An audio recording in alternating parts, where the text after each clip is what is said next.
ప్రభుత్వం ఏర్పడ్డ తర్వాత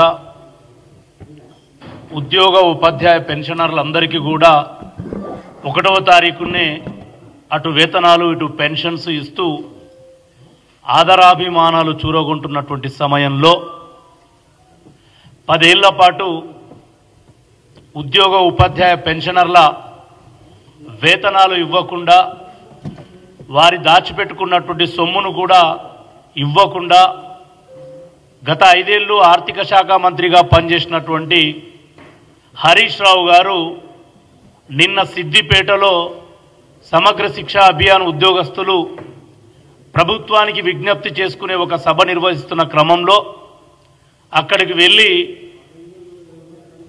యనుమల రేవంత్ రెడ్డి గారి మీద మరియు ప్రభుత్వం మీద వ్యక్తిగత విమర్శలు చేయడం చాలా విడ్డూరంగా అనిపిస్తుంది.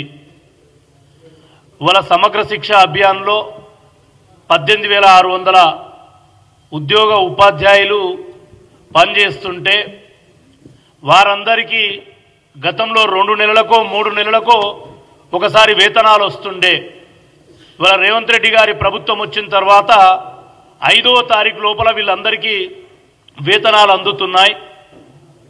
కానీ గతంలో ఆర్థిక శాఖ మంత్రిగా పనిచేసి వాళ్ళకు వేతనాలు ఇవ్వని వ్యక్తి నిన్న సిద్దిపేటలో మాట్లాడుతూ కాంగ్రెస్ పార్టీ మీకు అన్ని ఎగనామం పెట్టింది, మేము మళ్ళీ అసెంబ్లీలో ప్రశ్నిస్తామని మాట్లాడడం జరిగింది. అసలు సమగ్ర శిక్ష అభియాన్ను గతంలో ఆర్వీఎం రాజీవ్ విద్యా మిషన్గా పెట్టిందే కాంగ్రెస్ పార్టీ యూపీఏ ప్రభుత్వ హయాంలో. దానివల్లనే ఈరోజు తెలంగాణ రాష్ట్రంలో 18,600 మంది ఉద్యోగాలు నిర్వర్తిస్తూ నెల వేతనంతో కుటుంబాలను పోషించుకుంటున్నారు. గత 10 ఏళ్లలో ఎప్పుడు కూడా టీఆర్ఎస్ ప్రభుత్వం వాళ్లకు ప్రతి సంవత్సరం వేతనాలు పెంచాల్సిన నిబంధనను అమలు చేయలేదు. ప్రాజెక్ట్ అప్రూవల్ బోర్డు అని విద్యాశాఖ ఆధీనంలో కేంద్ర ప్రభుత్వానికి ప్రతిపాదనలు పంపాలి పెరుగుతున్న ధరలకు అనుగుణంగా, జీవన ప్రమాణ స్థాయికి అనుగుణంగా ప్రతి సంవత్సరం. కానీ 10 ఏళ్లలో ఎప్పుడూ పంపలేదు. అనేక సార్లు నేను ఆ రోజున్నటువంటి national HRD minister Smriti Irani గారిని, ప్రకాష్ జవదేకర్ గారిని కలిస్తే కూడా రాష్ట్ర ప్రభుత్వం ప్రపోజల్స్ ఉంటే తప్ప మేము ఇవ్వలేమని చేతులు ఎత్తేసిండ్రు.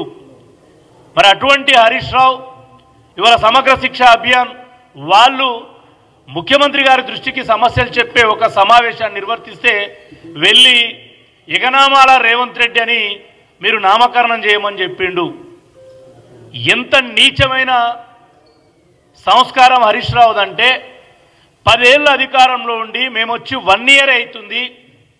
వాళ్ళు చేస్తున్నటువంటి నిరసన కార్యక్రమాలకు గౌరవ ముఖ్యమంత్రి గారి దృష్టికి తీసుకెళ్తే ముఖ్యమంత్రి గారి ముఖ్య సలహాదారు వేం నరేందర్ రెడ్డి గారి ఆదేశాలతో మొన్న రాత్రి 4:30 గంటలు విద్యాశాఖ కమిషనరేట్లో గౌరవ డైరెక్టర్ గారు ఎస్పీడి స్టేట్ ప్రాజెక్ట్ డైరెక్టర్ అయినటువంటి ఈవి నరసింహారెడ్డి గారు వాళ్ళ ప్రతినిధులతో చర్చలు జరిపి academic side and administration side ఏ సమస్యలున్నా నేను 10 రోజుల్లో పరిష్కరిస్తానని లిఖితపూర్వకంగా ఒక సర్క్యులర్ విడుదల చేసిండు. వాళ్ళు అడిగినరు రెగ్యులరైజేషన్ కావాలని. ఇదే టీఆర్ఎస్ ప్రభుత్వం 16 అనే ఒక జీవో తీసుకొచ్చి 2023లో రాష్ట్రంలో జూనియర్ డిగ్రీ మెడికల్ డిపార్ట్మెంట్లో 4-5 వేల మందిని రెగ్యులరైజేషన్ చేస్తే మొన్న నవంబర్లో ఆ జీవో 16 తప్పే, రెగ్యులరైజేషన్ తప్పని గౌరవ హైకోర్టు గత ప్రభుత్వాన్ని చీవాట్లేసింది. మరి అదే హరీష్ రావు నిన్న పోయి మరి చదువుకున్నాడా బర్లా కాసిండా తెలియదు, ఆయన హయాంలోనే 16 జీవో వచ్చింది. అదే 16 జీవోను నిన్న గౌరవ హైకోర్టు తిట్టి చీవాట్లేసింది. మళ్ళీ హరీష్ రావు పోయి ఆ మీటింగ్లో ఆ యువకులను రెచ్చగొడుతూ ఎందుకు మిమ్మల్ని రెగ్యులరైజేషన్ చేయడు, మీరు అడగండి, మీరు ఆయన మీదికి ఎగబాకండి అని రెచ్చగొడుతున్నాడు హరీష్ రావు.